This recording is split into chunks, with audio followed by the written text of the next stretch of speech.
Ó, agora, um outro tema polêmico, e aí eu até coloquei aqui citar o meu livro, porque Por favor. o pessoal tá tentando a rodo, eu acho, construir um sistema nervoso central Sim. idêntico ao nosso.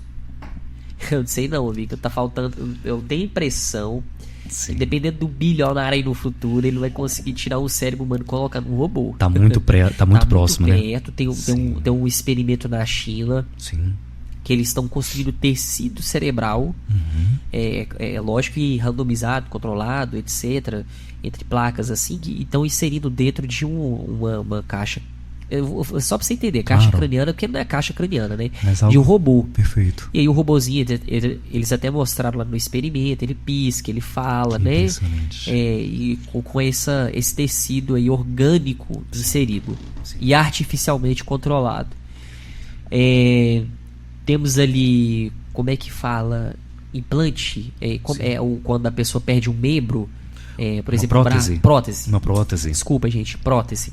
Próteses que são praticamente biônicas. Então, acho que a maioria desses estudos são na China. Sim. Se eu tiver errado, vocês me falam. Tem outro lugar também que é um laboratório inteligente, que ele é completamente ecológico, à base de hidrogênio. Perfeito. Mas ele funciona com essa conversa assim, é como se fosse uma Alexia, uma cidade Alexia, parece, pelo que eu entendi. Um bairro, desculpa, né? Não chega a ser uma cidade, não. Um lugar pequeno, Perfeito. só para privilegiados. E quem propiciou esse espaço foi o pessoal, eu acho, Sim. da Osaka Toyota. Entendi. Eu acho que foram eles, porque o nome é muito parecido. É lá no Japão, isso eu tenho certeza. É lá no Japão. Asiático sendo asiático, né? Eles têm ali muita Exatamente. estimulação, conseguem desenvolver bem habilidades ali. Perfeito. Tem nesse mesmo vídeo lá que eu assisti, uma nave que tá conseguindo viajar pro espaço, e aí ela interage com o pessoal, e é um negócio fechado, né? E sobe, desce, volta, assim, é um negócio fora do Até normal. empolga a gente, né? Que legal demais. Então, assim, isso tudo começou com a questão de substituir o cérebro humano ou fazer algo igual, só que no robô, né? Porque o robô ele é incansável. O robô ele é um operário que você não precisa pagar. Sim. O robô ele vai substituir a mão de obra que gera custo para a empresa ou mega empresa ali, Perfeito. né? Sim.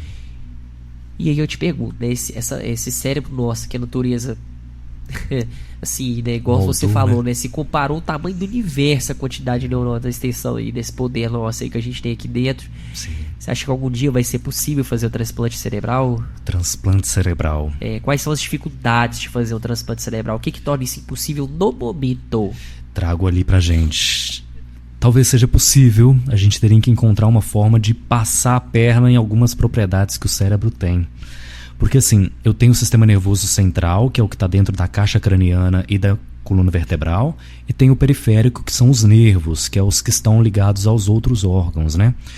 No sistema nervoso periférico, eu tenho uma capacidade de regenerar maior do que no sistema nervoso central. Então, assim, quando eu tenho uma lesão de um nervo, eu até consigo ver que os axônios, as partes dos neurônios conseguem se regenerar, criar boa parte, assim, porque o neurônio ele tem duas partes, ele tem aquela parte que é a estrelinha e tem o rabinho. Se eu mato a estrelinha, eu mato ali o DNA, então o restante do neurônio não funciona. Mas se for um corte ali no rabinho, né, pensa na imagem do neurônio, no axônio, eu consigo regenerar essa parte ali. Por quê? Porque eu tenho células no próprio sistema nervoso periférico que vêm do sangue, que conseguem ali fagocitar o neurônio, o resto de neurônio que morreu, permitir que eu estimule ali o crescimento do coto que foi cortado. Eu não tenho isso no sistema nervoso central. No sistema nervoso central, a regeneração é muito difícil. E a gente está falando do cérebro, que é nervoso central. Então, se eu vou ter um transplante, eu vou ter que cortar ali a medula e passar para outro lugar. E eu vou ter que regenerar para ligar o cérebro nessa medula. Vou ter que fazer o neurônio crescer. E isso não acontece porque, lembra que eu comentei que no cérebro tem outras células que estão além do neurônio? Tem as células da glia, a neuróglia. Essas células no sistema nervoso central, o que elas fazem? Elas estimulam que outras células do sistema nervoso central também, neuróglia, criem uma cicatriz. tampando a possibilidade de regenerar. Por isso que não há tanta regeneração. Não há um crescimento. Há uma gliose, que é como se fosse uma cicatriz mesmo, uma casquinha, que é muito comum a gente ver nas imagens de tomografia de pessoas mais idosas. Então, assim, tem esse obstáculo. Já foi possível. Tem casos ali de estudos que conseguiram trazer em animais uma galinha, né? Tem um estudo famoso de uma galinha, só que é um estudo que teve baixa reprodução. A gente não está conseguindo trazer isso muito bem, nem sabemos exatamente como isso foi possível. É possível uma regeneração, e eu preciso que o cérebro se regenere. Eu cortei os neurônios ali, a parte dos rabinhos dele ali, preciso que esses rabinhos cresçam para ligar com outras partes do restante do sistema nervoso do outro corpo. Mas no sistema nervoso central, no cérebro, quando eu tenho uma lesão, quando eu tenho um corte, eu tenho, na verdade, a criação de uma cicatriz, de uma gliose, ao invés de ter o prolongamento, a regeneração do sistema nervoso. Entende? Então, por isso que o cérebro é uma propriedade do cérebro que impede, em geral, o transplante. É possível, já foi possível ali, foram estudos muito antigos que conseguiram ali casos anedóticos, um caso apenas, um caso de uma galinha, teve um caso de um chimpanzé uma vez, não sabemos exatamente como burlamos esse sistema, mas a gente precisa encontrar uma forma de que as células do sistema nervoso estimulem o crescimento do neurônio que foi cortado, ao invés de criar uma cicatriz, um impedimento, que é o que acontece, por isso que a gente não tem regeneração, quando a gente tem uma lesão cerebral, um AVC, coisas nesse sentido. Então, esse aspecto ali que impede. A gente espera no futuro, mas a gente vai ter que passar por um processo biológico que impede isso. Faz sentido?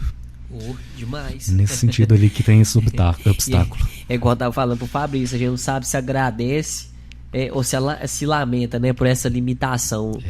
É uma porque pena. tem o receio dos riscos aí da inteligência artificial.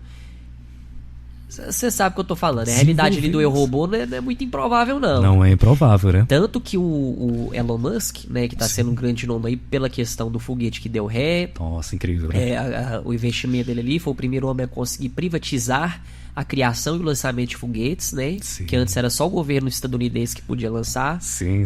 Os governos, né? Rússia, estadunidense, etc. Perfeito. E parece que ele foi o primeiro a conseguir privatizar isso. Sim. E aí, tanto é que no livro dele, você pode jogar depois, ô Fabição? É só você colocar assim, ó, bibliografia Elon Musk. Só assim, vai aparecer aí, no Google aí. Eu que tenho dificuldade de baliza, o cara já tá fazendo baliza com foguete, né? Exato, incrível. Sim. Ele ficou 7 minutos, eu acho. 7 minutos. Inacreditável. Foi, né? Teve aquele processo de sair, né, as bases, né, uma bomba de combustível, né? Porque é muito combustível. Você quer que joga Só a capa do livro. Só a capa do livro. Pro pessoal ver, porque assim, por mais que ele seja polêmico, né, tem as controvérsias, ele tá trazendo questões para se discutir, eu vou falar assim. E aí a parte das máquinas dele, que ele pretende colocar inteligência artificial mais avançada, o cara tem dinheiro para isso, ele é inteligente, isso não tem como negar não, gente, assim, ele é polêmico, né, diz que com os próximos assim, funcionários ele é bem grosso, né, apesar dele se dizer ter espectro autista, Sim. mas ele é inteligente. Perfeito. Né, ali pra área dele, né, porque tem inteligências, né, o Victor? É verdade. E ele diz que vai implementar chips de danificação do comando, do centro, né, de comando dessas máquinas dele. Sim, mas mesmo assim a gente fica preocupado. Exato. Será que vai ter um dia que a gente vai ser realmente substituído ou que a gente vai ter Exato. Assim como você comentou da concorrência com o nosso primo antepassado, será que a nossa concorrência vai ser... Muito bem, exatamente. Tem até um vídeo de um cara que ele fez uma ilustração do processo evolutivo humano e no final a gente vira um chip. Você lembra até do filme da Lucy. Da Lucy, né? É verdade. Ele fez aquele tipo de desenho que é como se você passasse várias páginas de um livro. Sim. Aí o trem vai movimentando, mas ele apresenta um monte de coisa, uma riqueza de cores e detalhes artísticas que é um negócio incrível. Perfeito. Sim. Sim. Mas aí, né, tá aí, e a responsabilidade em relação a essas máquinas com a interação humana. Por que eu tô falando isso?